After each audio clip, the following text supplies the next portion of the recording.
할렐루야, 환영하고 축복합니다. 오늘은 금요일입니다. 하나님의 말씀은 시편 40편 2절 3절입니다. 나를 기가 막힐 웅덩이와 수렁에서 끌어올리시고 내 발을 반석 위에 두사 내 걸음을 견고하게 하셨도다. 새 노래 곧 우리 하나님께 올릴 찬송을 내 입에 두셨으니 많은 사람이 보고 두려워하여 여호와를 의지하리로다. 아멘. 주님의 보혈로 다 씻어주시고 오늘 또 예배 중에 우리와 함께 하시는 하나님께서 여러분들의 모든 삶을 치유하시고 온전히 회복시켜 주시는 줄로 믿습니다. 나의 구원자 되시는 예수님, 오늘 또 말씀으로 자신을 계시하실 때 그 예수님을 만나시고 예수님은 이 땅에서 우리의 모든 삶을 승리할 수 있도록 선하게 인도해 주실 뿐더러 영원한 천국에서 영원한 나의 신랑으로 나를 사랑해 주시는 나의 그 예수님, 여러분들이 오늘도 그 사랑 안에 거하시기를 주님의 이름으로 축복합니다. 사울 왕이 다윗을 죽이려는 시도를 몇 차례 했지만 실패를 하게 되어집니다. 그런데 사울 왕의 둘째 딸 미갈이 다윗을 사랑하게 되어집니다. 사울 왕의 입장에서는 참 좋은 기회가 온 겁니다. 자기의 사위가 되어지면 올무에 걸려들고 그렇게 되어지면 결국은 다윗을 죽일 수 있겠다라고 생각을 합니다. 미갈이 다윗을 사랑하는 것이 이스라엘의 온 백성들이 다 알고 사울 왕도 그를 사위로 삼아서 죽이려 하는 계획을 사람들이 다 알게 되어집니다. 다윗 역시도 사울 왕의 계략을 다 알고 있습니다. 그러면 다윗이 살기 위해서는 미갈을 사랑하면 안 됩니다. 미갈을 사랑하게 되어지면 위험하고 불행해집니다. 자신만 그런 것이 아니라 가족들도 불행해집니다. 그렇다고 다윗이 다른 결혼할 만한 이스라엘의 처자가 없느냐? 그렇지 않아요. 다윗이 신부감을 구한다면 얼마든지 많이 있어요. 그런데도 불구하고 다윗이 미갈을 사랑하고 나중에는 결혼까지 하게 되어집니다. 사랑하면 안 되는 사람, 사랑하면 불행해질 사람, 그래서 그 사랑만큼은 막아야 되고 사랑한다 할지라도 멀리 할 수밖에 없는 이런 미갈을 사랑하는 다윗은 바로 예수님이 우리를 사랑하시는 분이다라고 하는 것을 예표적으로 나타나는 신앙의 사람이다라고 하는 것이 우리는 성경을 통하여서 배웠습니다. 예수님께서 우리를 사랑하시는데 우리를 사랑하시면 안 됩니다. 왜냐하면 다윗이 미갈을 사랑하면 위험에 빠지는 것처럼 예수님도 우리를 사랑하시면 예수님이 위험에 빠지십니다. 고통을 당하셔야 되고 예수님이 죽으셔야 됩니다. 더 정확하게는 하나님께 버림을 당하셔야 됩니다.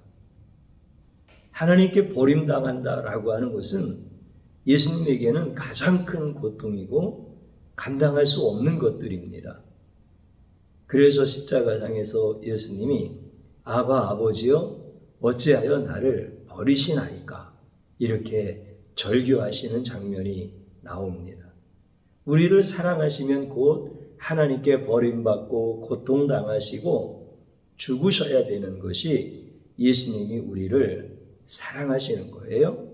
그럼에도 불구하고 예수님은 나를 사랑하십니다.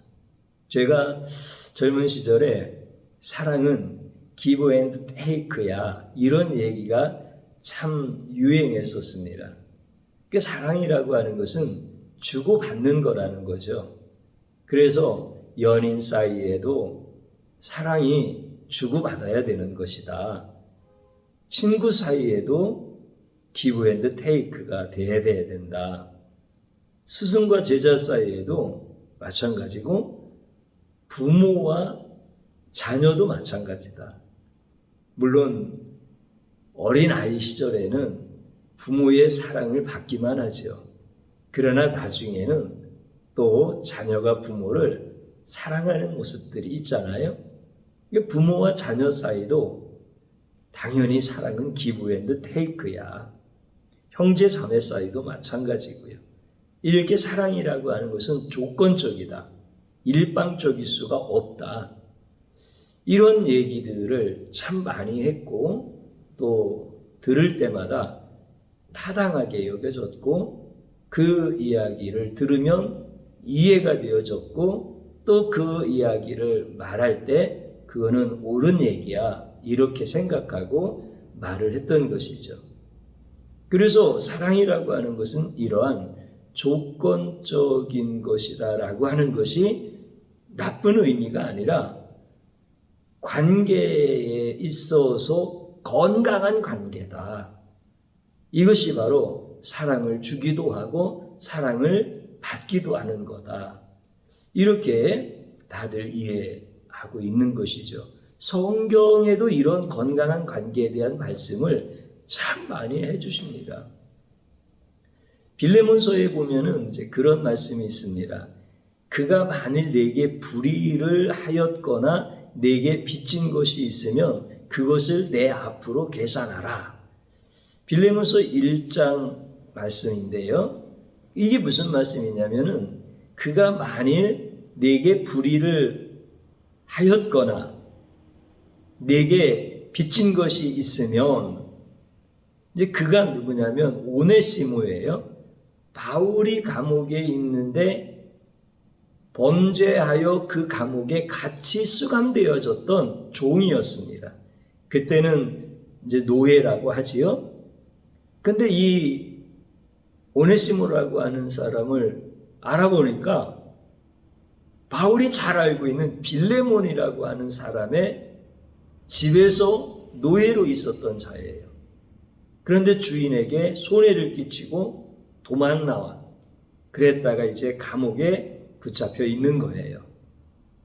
근데 그 오네시모가 바울이 전한 예수님을 영접하고 하나님의 자녀가 된 거예요. 그래서 바울이 이 오네시모를 빌레몬에게 다시 보내면서 쓰는 편지예요.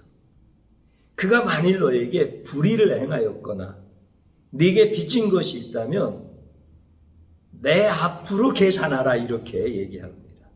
내 앞으로 계산하라. 오네시모는 종이기 때문에 빚진 것이 있어도 갚을 수가 없어요. 그런데 예수님 믿고 하나님의 자녀가 되었다 할지라도 주인에게로 돌아갈 때 그냥 돌아갈 수 없다는 거예요. 주인에게 진 빚을 갚아야 된다는 거예요. 그래서 이제 바울이 그가 빚진 것이 있으면 내가 갚아줄 테니까 나에게 청구하라 이렇게 얘기하는 장면입니다. 그러면서 바울이 그 뒤에 무슨 얘기를 하느냐면 네 자신이 내게 빚진 것은 내가 말하지 아니하노라 이렇게 또 얘기를 하는 거예요. 그럼 이게 무슨 뜻입니까? 빌레몬이 바울에게 또 빚졌다는 거예요. 무슨 빚을 졌겠어요? 빌레몬이 바울에게 진 빚은 예수님을 전해줬으면 빌레몬이 예수님을 영접하고 하나님의 자녀가 되어지는 놀라운 축복을 받은 거예요. 그러니까 바울에게 복음의 빚을 진 거야. 그러면 오네시모는 빌레몬에게 재산상의 빚을 진 거고 빌레몬은 바울에게 복음의 빚을 진 거예요. 그래서 바울이 이 오네시모를 너에게 손해를 끼치고 도망간 노예지만 받아주어라. 믿음의 형제로 받아주어라. 그리고 그가 너에게 손해를 끼친 것 나한테 청구하면 내가 갚겠다. 이런 얘기인데 바울이 갚겠다는 거예요. 바울은 또 무슨 돈이 있어요. 사역하시는 분이. 그러면은 이게 무슨 내용이에요? 너는 또 나한테 복음의 빚을 지지 않았느냐? 그거 돈으로 환산하면 얼마나 많겠냐? 그런데 나는 너한테 빚을 갚으라고 하지 않는다. 그러면 너도 오네시모한테 갚으라고 하지 말아라. 이런 얘기입니다. 근데 중요한 것은 뭐예요? 오네시모는 빌레몬에게 빚을 졌고 또 빌레몬은 바울에게 빚을 진 거예요.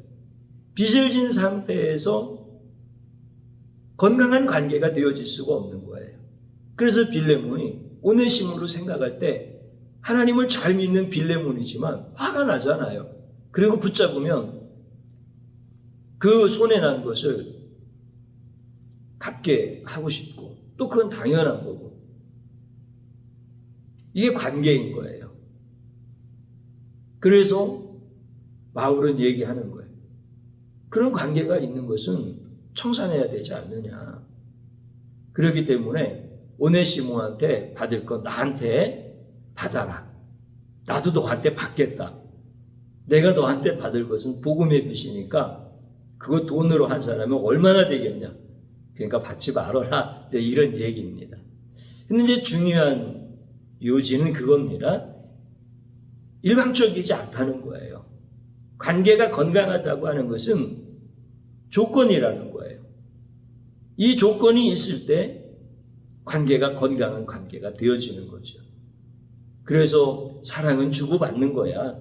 이렇게 이야기할 때 그것이 타당하고 그것이 이해가 되어지고 그것이 맞는 거다. 이런 생각들을 누구나 다 하게 되어지는 것이죠. 그러면 예수님과 나와의 관계는 어떤 겁니까?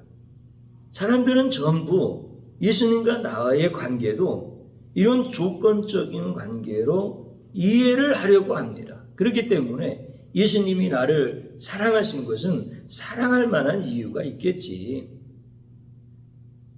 나중에 또 어떤 형태로든지 나도 예수님을 사랑함으로 말미암아 예수님이 나를 사랑하신 거에 대하여 갚아야 되겠지.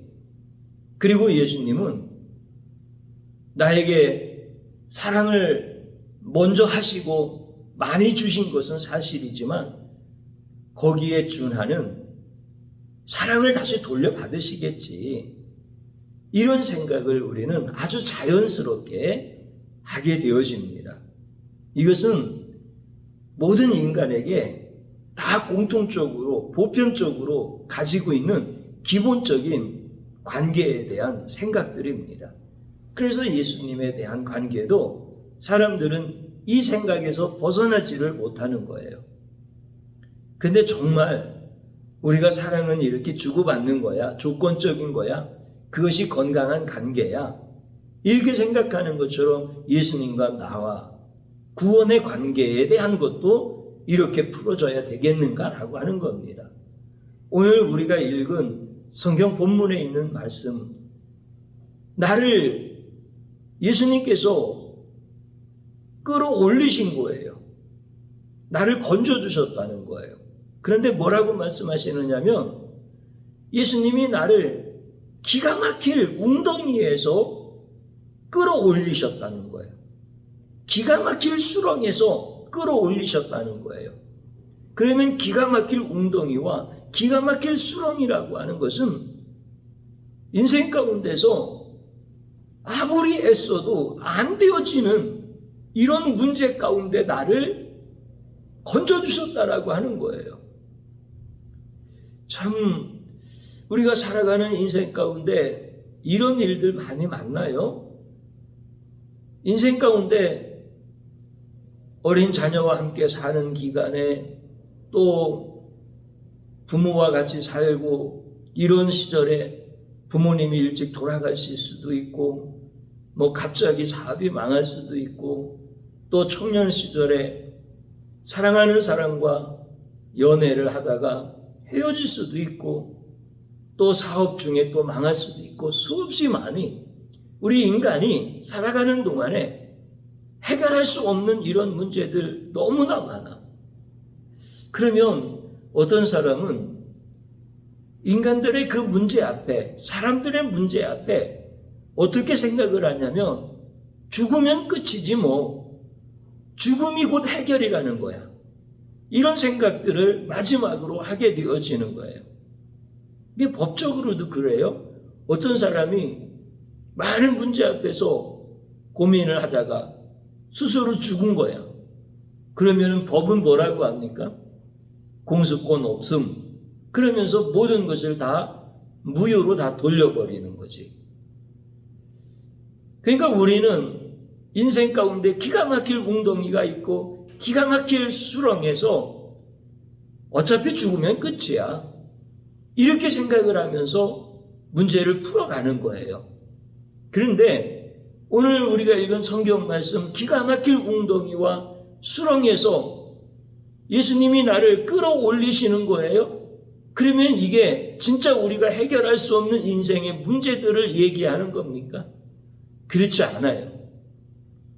이거는 지옥에서 나를 건져주신 거예요. 인생이 문제 앞에서 아무리 애써도 안 되니까 에이 죽으면 끝이야 하고 죽으면 해결되어지는 문제가 아니라는 거예요. 여러분들 지옥은 죽어도 해결되어지지 않는 게 죽음의 문제, 지옥의 문제인 거예요. 그래서 기가 막힐 웅덩이와 기가 막힐 수렁이, 이거는 지옥을 얘기하는 거고 지옥과 같은 삶을 얘기하는 거고, 인생은 누구나 이 문제 앞에서 다 신음하고 있는 거예요. 그래서 어떤 인생이든지 다 기가 막힐 웅덩이와 수렁에서 예수님이 건져주시지 아니하면 죽어도 해결되어지지 않는 이런 죄의 문제를 가지고 살아가는 게 이게 바로 인생인 거예요. 사람들은 죽음을 자연적으로 오는 거야, 어떤 사고로 오는 거야, 이렇게 생각하고 있지만 죽음은 죄의 결과인 거입니다. 그래서 죄의 싹은 사망이다, 이렇게 분명하게 우리에게 가르쳐 주시는 거예요. 그러니까 도저히 해결이 안 되어지는 문제가 기가 막힐 웅덩이와 수렁, 지옥에서 건져주시는 예수님을 얘기하는 거죠. 그 예수님이 우리를 지옥에서 끌어올리시는 거예요. 끌어올리시는데, 여러분들 예를 들어서 어떤 사람이 급류에 홍수가 나서 막 쓸려가는 거예요. 그러면은 사람들이 밧줄을 던져주기도 하고 사람들이 튜브를 던져주기도 합니다. 그러면 어떻게 하는 거예요? 내가 잡아야 돼. 내가 줄을 잡든지 밧줄을 잡든지 나도 뭔가 좀 잡을 수 있고 뭔가 노력을 할 수 있고 이렇게 해야 된단 말이죠. 그런데 지옥에서 우리를 끌어올리신다라고 하는 것, 근데 이거는 그런 의미가 아닌 거예요. 우리는 영화 같은 것을 보면 진짜 영화같이 영화를 만들잖아요. 그러면 감옥에 갇혀있는 동료를 구하는데 감옥에 갇혔으니까 아무것도 못하잖아. 그러나 동료가 와서 그를 구출해 나갈 때 이 사람도 같이 협력하잖아요. 그래서 수갑이 풀어지고 옥문이 폭파가 되어져서 나오게 되어지면 이 사람도 같이 협력해서 도와서 이렇게 탈출을 하잖아요. 그런데 지옥에 있는 나를 끌어올리시는 것은 그런 개념이 아니에요. 이미 죽은 나예요. 근데 예수님이 지옥으로 내려오셔서 이미 지옥에서 죽어있는 나를 지옥으로 주님이 오셔서 나를 끌어올리시는 거예요. 그래서 예수님께서 십자가에서 죽으시고 3일 동안 지옥에 갔다 오시는 거예요. 지옥에 있는 나를 나와라, 이렇게 예수님이 말씀하시는 정도가 아니에요. 나올 수 있도록 도와줄게. 이 줄을 잡고 나와라. 내가 줄을 잡고 있으면 끌어올릴 테니까 꼭 잡고 있어야 돼. 이런 의미가 아닌 거예요. 예수님이 친히 내려오셔서 이미 죽어서 나는 아무 의지도 없고 내가 보태드릴 수 있는 힘도 전혀 없는 거예요. 그런 나를 끌고 올라오신 거예요. 이게 기가 막힐 웅덩이와 수렁에서 나를 끌어올리셨다라고 하는 거예요. 이게 이제 예수님의 사랑입니다. 그리고 내 걸음을 견고하게 하신 거예요. 나를 구원하시고 내가 이 땅에 사는 동안에 수많은 문제 앞에 직면하지만은 두렵지 않다는 거예요. 주님이 계속 다시는 기가 막힐 웅덩이와 수렁에 빠지지 아니하도록 반석 위에 있는 발처럼 견고하게 하신다는 거예요. 반석이 예수님 아니에요. 그 예수님 위에서 살게 하시는 거예요. 그러니까 우리는 우리 주님이 나를 어떤 조건에서 사랑하셨고 어떤 조건에서 나를 이끌어 가시는지를 우리는 분명히 알고 있잖아요. 사랑할 수 없는 조건, 그런 나를 사랑하신 거예요. 그러면 내가 예수님의 피로 구원을 받았으면 내가 뭐 의로워졌습니까? 이렇게 착각하면 안 됩니다. 내가 그래도 예수님의 이름으로 구원받고 내 직분이 장로고 목사고 권사야. 그러니까 주님이 나를 도와주시는 것은 당연하지. 이렇게 생각하면 크게 착각을 하는 겁니다. 우리는 직분을 받고 신앙 생활을 오래 했다 하더라도 우리 주님이 원하시는 수준의 거룩에 올라간다는 것은 안 돼요. 조금 더 거룩해질 수 있지만 교만해지는 게 더 커질 수도 있는 거예요. 우리 인생이라고 하는 것은 견고하게 걸어갈 수 있는 자가 못 되는 거예요. 조금 뭔가 괜찮은 것 같으면 병이 찾아오고 뭔가 조금 괜찮은 것 같으면은 내 마음에 공허함과 허전함이 찾아오고 내가 생각도 하지 못했던 이런 죄악이 나를 휩쓸고 들어올 때 속수무책으로 당하기도 하고 이런저런 수많은 것들로 인하여서 우리는 견고한 반석 위에 서 있는 사람 살 수가 없어요. 그런데 주님이 나를 견고한 반석 위에 두시는 거야. 그러니 예수님이 사랑이라고 하는 것은 이루 말할 수가 없어. 그래서 새 노래로 우리 하나님께 올려드릴 찬송을 하나님 앞에 올려드리는 거야. 이거는 내가 하나님의 사랑, 예수님의 사랑을 받을 수 있는 조건이 있다라고 하는 사람은 새 노래로 하나님께 찬송을 드리지를 못해. 나 같은 자를 구원하셨습니까? 어찌 나 같은 자를 반석 위에 세우셔서 견고하게 해주십니까? 이것은 주님 앞에 올려드려야 될 감사의 찬송입니다. 이렇게 새 노래로 찬송하는 거예요. 그러니까 새 노래로 찬송하는 것 자체가 뭐예요? 나는 주님의 사랑을 받을 수 있는 조건이 없다라고 하는 뜻이야. 우리 하나님께서 예수님이 나를 사랑하시는 것 때문에 하나님의 저주를 예수님께 다 쏟아부으시는 거예요. 죄에 대한 하나님의 분노가 예수님 앞에 다 쏟아진 거예요. 그리고 나를 구원하신 것이 예수님의 사랑인 거예요. 그래서 이 새 노래를 내 입술로 찬양할 수밖에 없는 거예요. 이거는 내가 사랑받을 수 있는 것이 하나도 없다라고 하는 또 다른 표현인 거예요. 이렇게 우리가 예수님의 사랑을 입은 자들로서 찬양을 하게 되어지는 거죠. 그러면 저와 여러분들은 어떤 사람들입니까? 이미 기가 막힐 웅덩이와 수렁에서 주님이 끌어올리신 거예요. 지옥에서 나를 끌어올리신 거예요. 그리고 반석 위에서 내 발이 흐트러지지 아니하도록 견고할 수 있도록 날마다 이끌어 가시는 거예요. 그러면 이제 우리는 내 입술에 새 노래로 주님을 찬양해 드리는 것, 이것까지도 지금 우리는 다 행하고 있는 거예요. 그러나 믿음이 연약한 분들은 이 찬양을 의무로 생각하는 분들이 있어요. 이 찬양을 조건으로 생각하는 분들이 있어요. 주님이 나를 사랑하셔서 지옥에서 건졌으니까 나는 주님을 찬양이라도 해야 돼. 이렇게 조건과 의무로 생각을 하게 되어지면은 이거는 예수님의 사랑을 모르는 사람들인 거예요.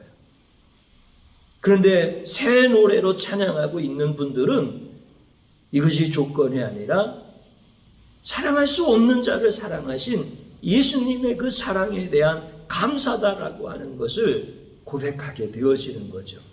오늘 이 찬송이 여러분들의 입에 있기를 주님의 이름으로 축복하고, 우리 치유하는 교회 안에서 이 찬양의 역사를 주님이 주셔서 회개의 부흥과 함께 찬양의 역사가 나타나게 하신 것은 예수 그리스도의 우리를 사랑하시는 증거입니다. 오늘 사랑하는 성도님 여러분, 이제 이 시간에 찬송은 예수님 사랑에 대한 진실한 감사이다. 찬송을 할 줄 아는 사람은 예수님의 사랑이 무엇인지를 아는 것이다. 이런 고백을 가지고 주님 앞에 나아가면서 찬송하기를 원합니다. 주님 앞에 나아가면서 진실로 이 찬양의 역사가 여러분들을 치유하시고 여러분들을 완전하게 회복하시며 우리 치유하는 교회 안에서 일어나는 모든 우리 하나님 아버지의 사랑하심의 증거들이 찬양의 역사로 막 일어날 수 있기를 주님의 이름으로 축복합니다. 찬양하면 치유가 일어납니다. 찬양하면은 기적이 날마다 일어납니다. 찬양하는 것 자체가 우리 주님이 나를 사랑하신 그 놀라운 것 그 자체인 것입니다. 이것이 찬양입니다. 오늘 그래서 찬양은 다 예수님에 대한 고백으로 되어져 있습니다. 찬양하면 예수님이 나를 그렇게 사랑하셨구나. 사랑할 수 없는 자를 사랑하셨구나. 사랑할 수 없는 방법으로 나를 사랑하셨구나. 그 사랑 때문에 내가 지금 살고 있구나. 이것을 우리가 찬양을 통해서 다 알게 되어지고 더 깊이 아는 거예요. 오늘 이 찬양의 역사가 일어날 수 있기를 주님의 이름으로 축복합니다. 예수님의 사랑은 곧 찬양입니다. 찬양은 곧 예수님의 사랑인 것입니다. 오늘 이 시간에 같이 회개의 기도와 간구의 기도를 드리겠습니다. 저를 한번 따라서 해보시기 바랍니다. 찬송을 조건과 의무로 생각하고 부른 죄악을 용서하소서. 우리 주님 앞에 진실로 회개하는 겁니다. 또 한번 따라서 하십시오. 날마다 내 입에 새 노래로 찬양하게 하옵소서. 아멘. 주님 한번 부르고 기도합니다. 주여, 이 시간에 주님을 예배하게 하시고 오늘 주님 앞에 엎드려 찬양하게 하심을 감사합니다. 내 감정을 따라서 찬양하기도 하고 찬양을 하라고 하는 그 소리를 공감하고 또 찬양해야 된다는 것이 이해가 되어져서 찬양은 성도들의 의무라고 여겨서 찬양했던 이 죄악을 용서하여 주옵소서. 찬양이 구원인 것을 몰랐습니다. 찬양이 예수님의 사랑인 것을 몰랐습니다. 예수님의 사랑을 입은 자는 그 입에 새 노래로 주님을 찬양하는 것을 하나님이 징표로 주신 것을 몰랐습니다. 그래서 내 감정을 따라 찬양한 적도 많고 조건과 의무를 따라서 찬양한 적도 너무 많습니다. 주님 용서하여 주옵소서. 주님 불쌍히 여겨 주옵소서. 주님, 나는 찬양의 능력도 모르고 나는 찬양의 은혜도 모르고 나는 찬양 받으시기를 원하시는 하나님 아버지의 사랑도 몰랐습니다.